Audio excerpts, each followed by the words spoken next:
పిల్లలు ఇప్పుడు ఒక్కొక్కరికి లేచి మీ అమ్మ నాన్న ఏ జాబ్ చేస్తారో చెప్పాలా? సరే సార్. రే గిరి, నువ్వు లేచి మీ నాయన ఏం పని చేస్తాడో చెప్పు. మా నాయన డాక్టర్ సార్. డాగట్రా మరి ఇన్ని రోజులుగా మీ తల్లి తలనొప్పితో బాధపడుతున్నాడా?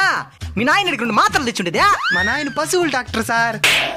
తెమ్మంటారా సార్? తెలుసుకున్నాడా?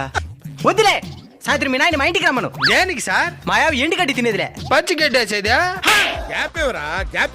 మీ అమ్మ ఏం పని చేస్తుందా?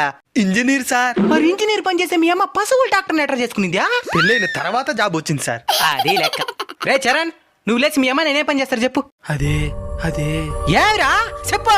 మా నాయన చిన్న కంపెనీలో లేబర్ సార్. మా అమ్మ మున్సిపాలిటీలో రోడ్లు ఊడొస్తుంది. ఇది చెప్పడానికి ఎందుకు తడబడుతున్నావు నేనా?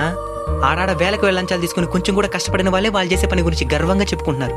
అలాంటిది మీ అమ్మ నాయన సొంత శ్రమని నమ్ముకుని జీవిస్తున్నారు. గర్వంగా చెప్పాలా మా అమ్మ నాయన కార్మికులని. సరే సార్, శ్రమని నమ్ముకుని జీవిస్తున్న ప్రతి ఒక్కరికి కార్మికుల దినోత్సవ శుభాకాంక్షలు.